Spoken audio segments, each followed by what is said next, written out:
Hi everyone, this is Crafty Decoria and I hope you're all doing great. So today I am so excited to share this DIY with you. It's one that I've been wanting to make for some time now and have not gotten around to it until today. So what I will be making is a Dollar Tree pom-pom garland. And for this, I would recommend that you use this particular sock that the Dollar Tree carries. As you can see, if you look very closely, it looks like a million pom-pom balls all put together. So this sock is the one that I recommend. Now to begin the DIY, I'm going to take my socks apart and then I will cut each sock into 3 pieces. So one on the end, the one piece in the middle, and then the top of the sock. So in total, for one pair of socks, I will have 6 pieces.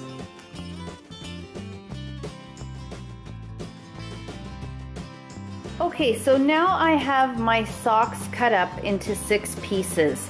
Now with the socks, the ones that are the end of the sock, so where the toe goes, you don't have to worry about turning these inside out, but the middle of the sock and then the top of the sock, you're gonna have 2 open ends after you've cut it. So what I like to do is just turn those 4 pieces inside out, and then I just glue one of the ends down, and once that's dry, I turn it back right side out.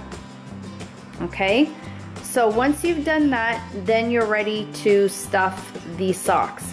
Now what I like to use are just old pillows that are pretty flat and I want to replace my pillows. So instead of just throwing them out, I do keep them very clean. I wash them a lot, and so I think it's great to reuse the pillows for projects such as this. So then you're just going to take some of your pillow stuffing and then just shape it into like a ball in your hands. Then I just take the sock and I just place the stuffing on the inside of the sock, and then with my glue gun I just glue all the ends, or I glue the one end down, and I just start from one point, push that in, and then overlap, overlap, overlap, and overlap until the end of the sock is completely closed. Now I'm going to stuff this one just a little bit more, and the great thing about these socks here is that, say after you've glued everything it just doesn't look very rounded. Well, the great thing is, and most times with this middle piece, usually it's a little bit too big, so I'll end up cutting off a little bit of the sock to trim it down. Then with that piece, I just kind of cut it a little bit rounded, and then where I have glued my sock, I just take that piece, add a little bit more glue, place it on top, just stretch it out, and it looks so nicely finished. And that's why I love using this particular sock with all these little miniature pom-poms, because it covers up everything so well. So once I have stuffed my socks, I will go ahead and glue them all, and then I will be ready to string them on my string.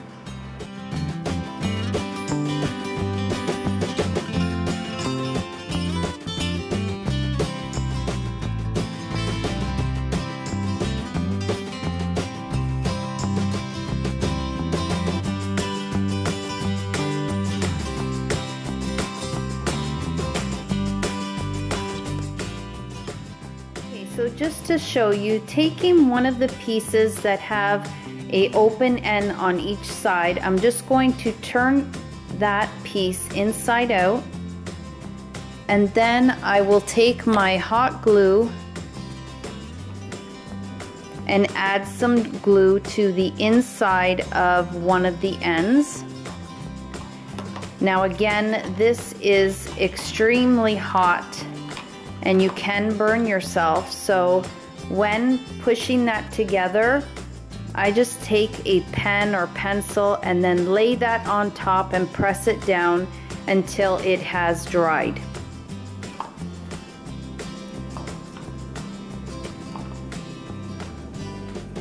And then once that has dried, I just take my sock and then turn it right side out again. Take my stuffing, my pillow stuffing, and then stuff the inside.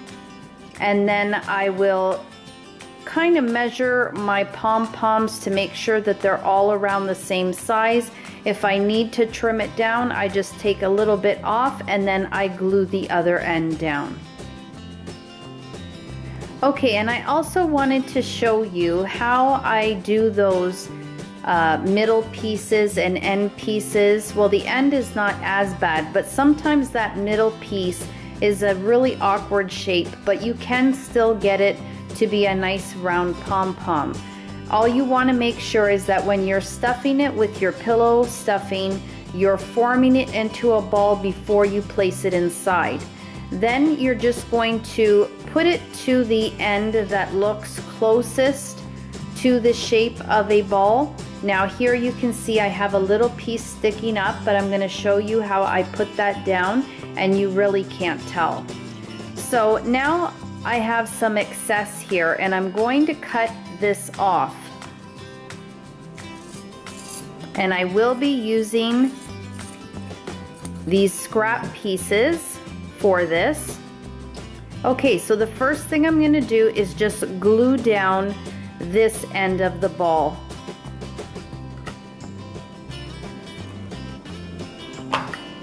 Or of the pom-pom. Again, always using something besides your fingers to press that down because it is so hot and you'll burn your fingers, as I've done many times myself.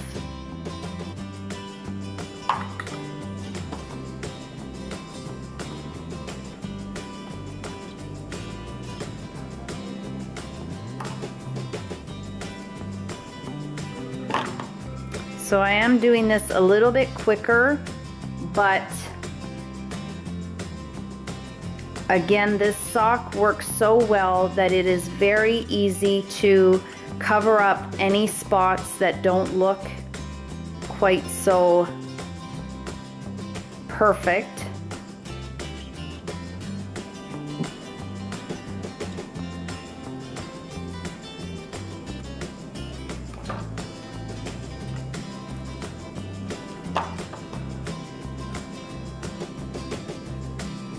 Okay, so again, I'm just going to hold this down, and you really want to hold it for a few minutes, because if not, that glue, if it doesn't adhere well, it'll separate and then you'll have bigger gaps in your pom-pom. Okay, so I have glued the end together. Now the one thing I want to stress is that you really want to hold your ball close together until that glue really dries, because it does take a little bit longer to adhere really strongly. And if you don't hold it long enough, what's going to happen is it's just going to separate a little bit and then you're going to get gaps. Now that's not a problem either, because again, with this type of a sock you can cover that up very easily, and I'll show you how to do that as well.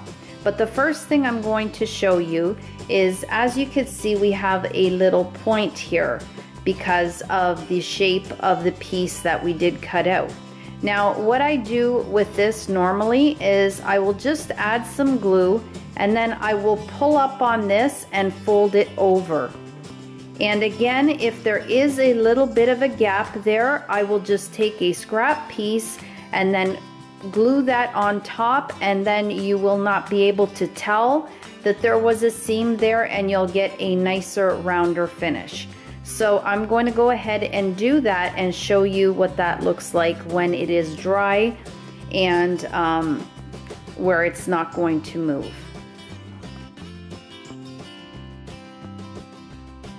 Okay, so now it has dried. Blowing on it really helps as you're holding it in place not to separate.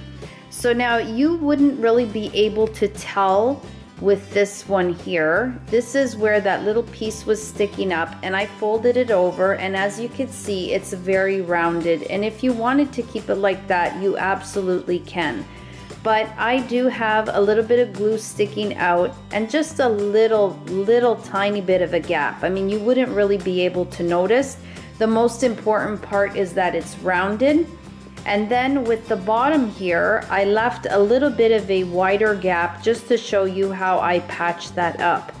So when I did cut off the excess, I had a couple of pieces, and so I'm just going to glue them down on top of these little imperfections to really give it a nice clean look.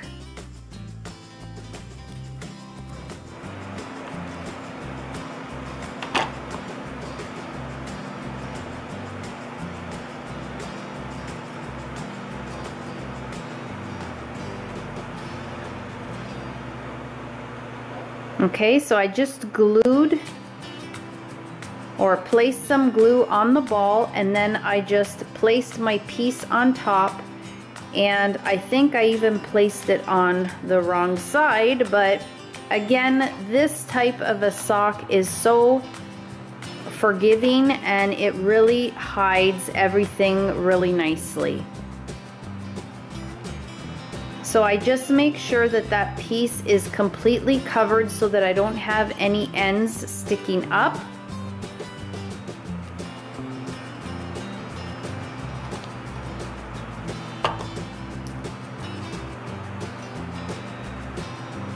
And it blends so nicely that you really cannot tell. You see? There is no gap there anymore. Now I can even glue it down a little bit better, but you get the idea. And the same with the other end here. So here is where that little bit of glue is sticking out, and then there's just a couple little gaps here that kind of runs down here a little bit. Now I realize that I'm a little bit picky, but if there's any of you out there like me, this is why I'm showing it. Otherwise, it really does look fine the way that it is.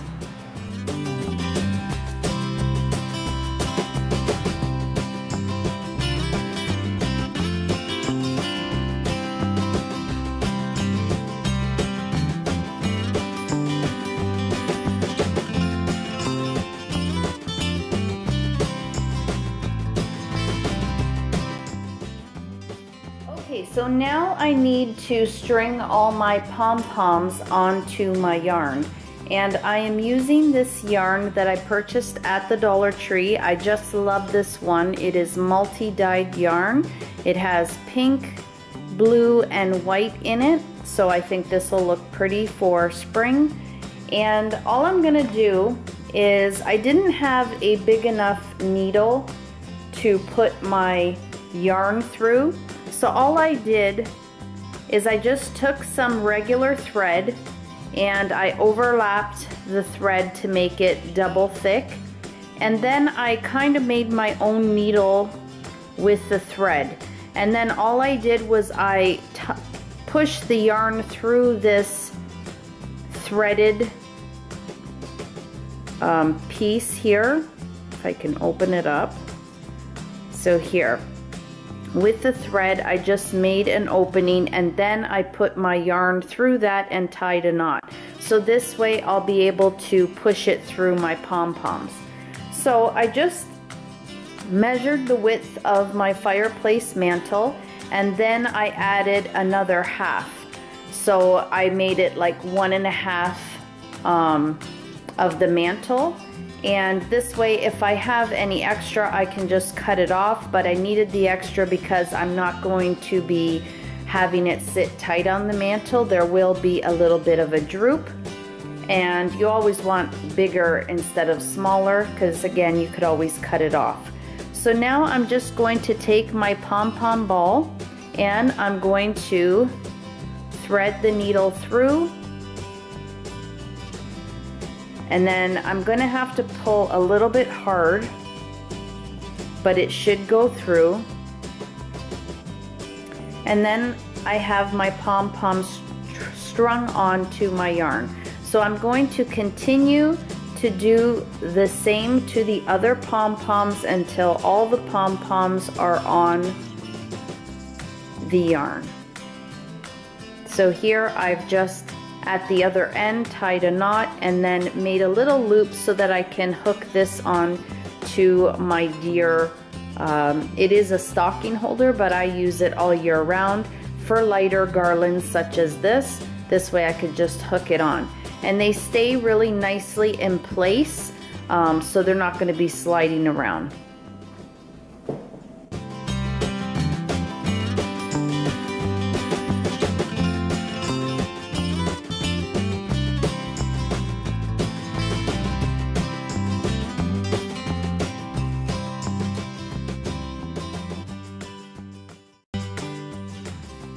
So I've strung all my pom-poms onto my yarn. They went on very nicely, and I love how they stay in place wherever you set them. This is a really neat garland because you can really change it around. You can have them spread out, or you can have half to one end and half to another and then place something in between. You really can have fun with this banner. So I'm really excited to see how it's going to look on my mantle. So after I strung all my pom-poms on, I just went over to my mantle and I hooked in the one end to my holder. I draped it across the front and placed it where I want it to be sitting. Then the end with the needle, I just cut off the excess, I tied a knot at the end, and now it's very easy to hook it onto my holders, onto my mantle. So now that I've finished the main part of the garland, I will be working on my letters.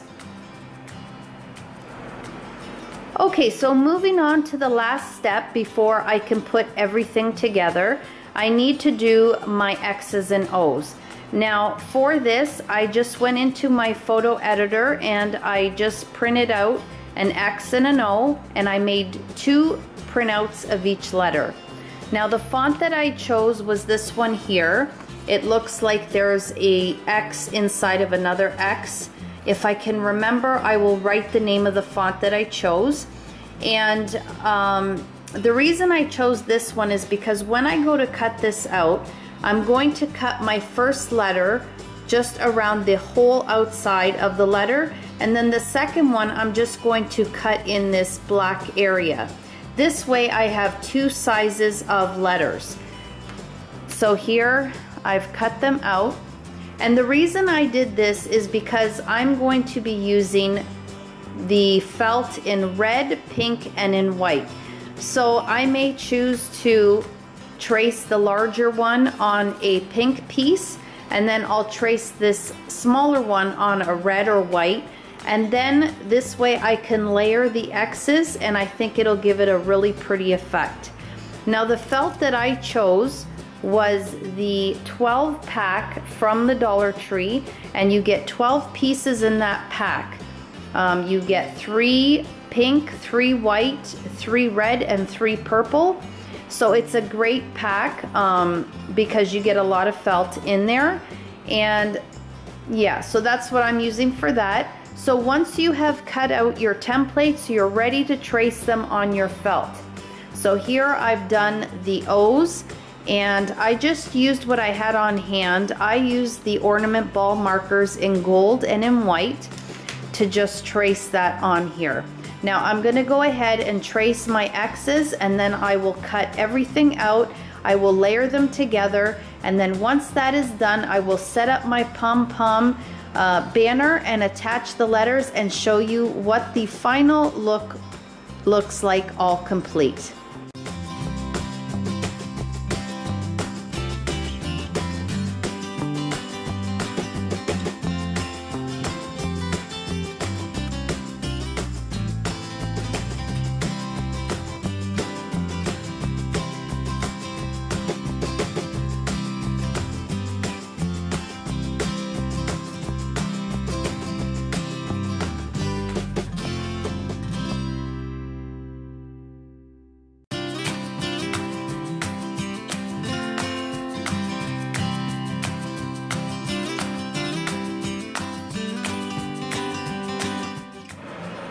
All right, everyone, so here is my Dollar Tree pom-pom garland that I absolutely love.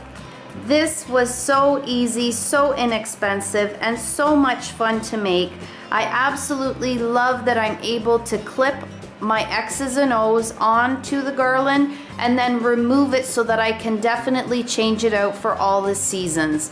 I most likely will keep this one for spring and summer, and I'm looking forward to making another one with the black, gray, and white sock for the fall and winter. But definitely, if it's a color you love, it's something that you can keep up all year round and then have fun changing it out. So I really hope that you enjoyed this DIY. If you did, please like, share, and subscribe to my channel if you haven't done so already. And as always, guys, you take care of yourselves, and I hope to catch you in my next video. Bye-bye.